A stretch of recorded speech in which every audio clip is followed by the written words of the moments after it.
بسم الله الرحمن الرحيم الذين ينقضون عهد الله من بعد ميثاقه ويقطعون ما أمر الله به أن يوصل ويفسدون في الأرض أولئك هم الخاسرون كيف تكفرون بالله وكنتم أمواتا فأحياكم ثم يميتكم ثم يحييكم ثم إليه ترجعون بسم الله والحمد لله حمدا كثيرا طيبا مباركا فيه كما يحب ربنا ويرضى والصلاة والسلام على رسول الله أشهد أن لا إله إلا الله وحده لا شريك له وأشهد أن محمدا عبده ورسوله صلى الله عليه وعلى آله وصحبه وسلم وبعد اللهم اجعل القرآن ربيع قلوبنا ونور صدورنا وجلاء أحزاننا وذهاب همومنا وغمومنا. سورۃ البقرہ آیت نمبر 27 آیت نمبر 28 رب تعالیٰ فرماتے ہیں قرآن کی مثال اس کے ذریعے کئیوں کو ہدایت دینے کی اور کئیوں کی گمراہی کا سبب بننے کے بعد رب تعالیٰ فرماتے ہیں کہ جو گمراہ ہونے والے ہیں وہ فاسق ہیں، اور ان فاسقوں کی کیا صفات ہیں؟ الذین، وہ جو ینقضون، توڑتے ہیں، عہد اللہ، اللہ سے کیے ہوئے وعدے کو، من بعد، اس کے بعد، میثاقہ، کہ پختہ عزم اور یا پختہ عہد کیا تھا، وَيَقْطَعُونَ، اور وہ توڑتے ہیں، ما امر اللہ، جس کا اللہ نے حکم دیا ہے، بھی، کہ اس کو، ان یوصل، ملایا جائے، وَيُفْسِدُونَ، اور وہ فساد کرتے ہیں، فی الارض، زمین میں، اولئک، یہ، ہم الخاسرون، نقصان اٹھانے والے ہیں، کیف، کیسے، تکفرون، تم کفر کرتے ہو، باللہ، اللہ کے ساتھ، وکنتم، اور تم تھے، امواتن، مردہ، فاحیاکم، تو اس نے تمہیں زندہ کیا، ثم، پھر، یمیتکم، تمہیں موت دے گا، ثم، پھر، یحییکم، وہ تمہیں زندہ کرے گا، ثم، پھر، الیہ، اس کی طرف، ترجعون، تم لوٹائے جاؤ گے۔ رب تعالیٰ نے فاسقین کی جو صفات اب بتائی ہیں، 3 صفات رب تعالیٰ آیت نمبر 27 میں بیان کر رہے ہیں کہ کون لوگ ہیں جنہیں قرآن کے ذریعے ہدایت کی بجائے گمراہی ملتی ہیں۔ ان میں سے ان کی صفات کیا ہیں؟ جو فاسق لوگ ہیں، الذین ینقضون عہد اللہ، جو اللہ نے کے ساتھ انہوں نے عہد کیا ہے اس کو وہ توڑتے ہیں۔ کیا عہد کیا ہے؟ رب تعالیٰ نے اپنے کلام میں اس کا ذکر کیا ہے سورۃ البقرہ میں کہ الذین آتیناہم الکتاب یعرفونہ کما یعرفون ابناءہم۔ سورہ انعام میں بھی اس آیت کا ذکر ہے اگلے الفاظ کی کچھ تبدیلی کے ساتھ، کہ جنہیں ہم نے کتاب دی، یہود و نصارہ، یعرفونہ کما یعرفون ابناءہم، یہ محمد عربی صلی اللہ علیہ وسلم کو ایسے پہچانتے ہیں، اور بعض مفسرین نے کہا اس قرآن کو جیسے اپنے بچوں کو انسان پہچانتا ہے، کہ 100 بچے کھیل رہے ہوں، اپنے بچے کو پہچاننا کچھ مشکل نہیں ہوتا۔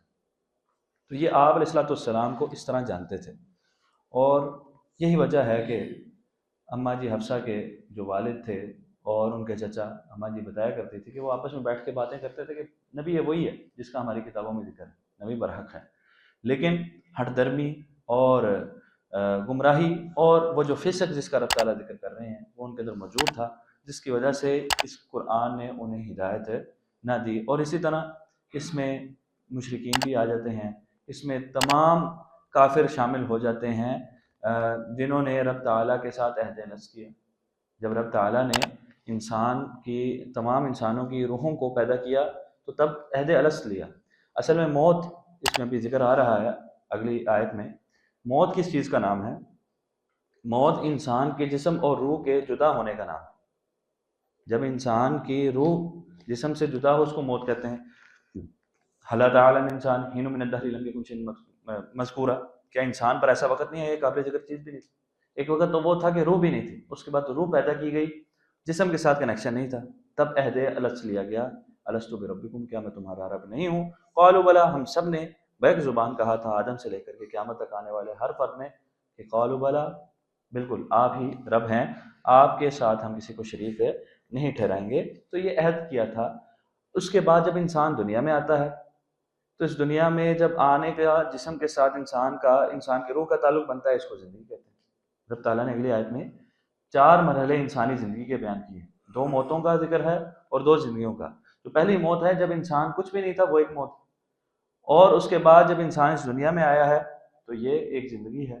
اس کے بعد جب انسان اس دنیا سے جاتا ہے تو یہ ایک موت ہے، اور یہ 3 مرحلے ہر انسان جانتا ہے اور اس پر ایمان بھی ہے کہ ایک وقت تھا قابل ذکر ہم چیز بھی نہیں تھی۔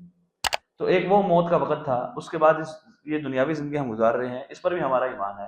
اس کے بعد اپنی آنکھوں سے ہم دیکھتے ہیں چلتے پھرتے لوگ گر جاتے ہیں، اللہ کے پاس چلے جاتے ہیں، تو ہمیں پتہ ہے کہ موت نے بھی آنا ہے۔ ان 3 چیزوں کے اوپر ہمارا شعور میں نہ صحیح لا شعور میں ضرور ایمان موجود ہوتا ہے۔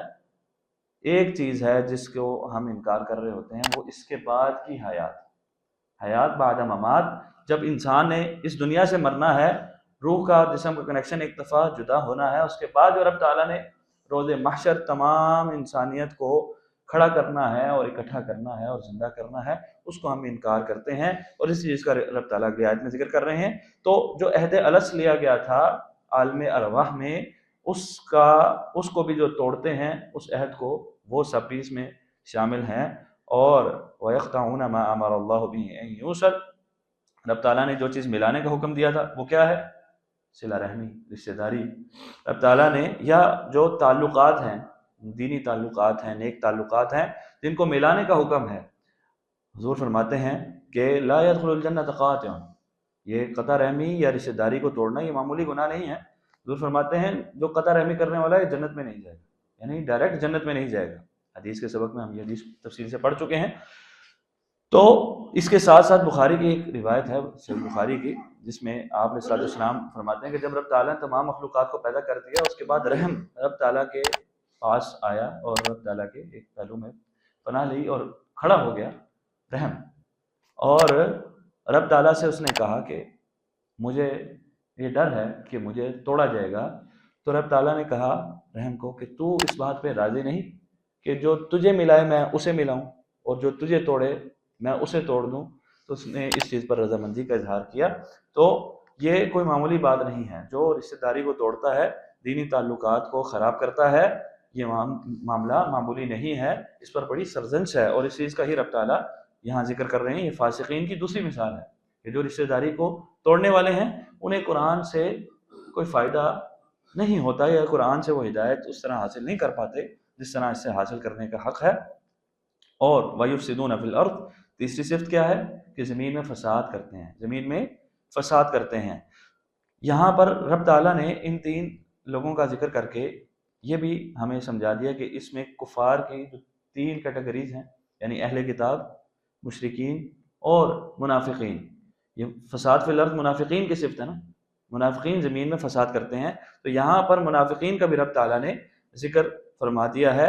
اولئک هم الخاسرون، رب تعالیٰ فرماتے ہیں یہ تینوں کیٹیگریز یہ بہت بڑا خسارہ اٹھانے والے ہیں، بلکہ یہی لوگ ہیں جو خسارہ اٹھانے والے ہیں، بہت نقصان اٹھانے والے ہیں۔ اس کے بعد رب تعالیٰ اس ساری باتوں کا ذکر کرنے کے بعد اب خطاب کر رہے ہیں کہ وَتَكْفُرُونَ بِاللَّهِ، اللہ کا انکار کیوں کرتے ہو، کیسے کرتے ہو، کیوں اللہ کے ساتھ کفر کرتے ہو؟ اور وہ ہے کہ تم جب مردہ تھے، جب تم کچھ نہ تھے، اس نے تمہیں زندگی دی۔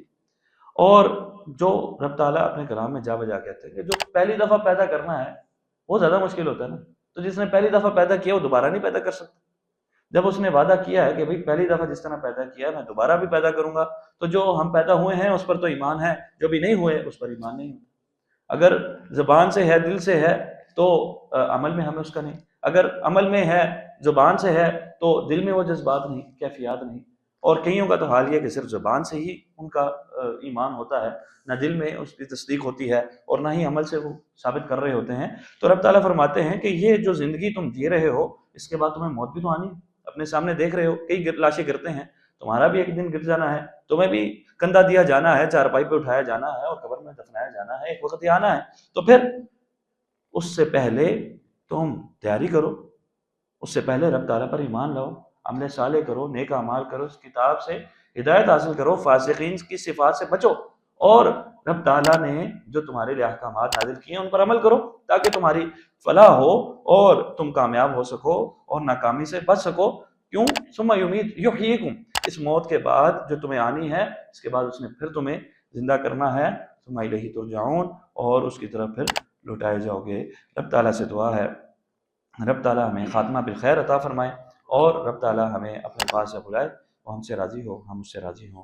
سبحانک اللہم و بحمدک، نشہد ان لا الہ الا انت، نستغفرک و نتوب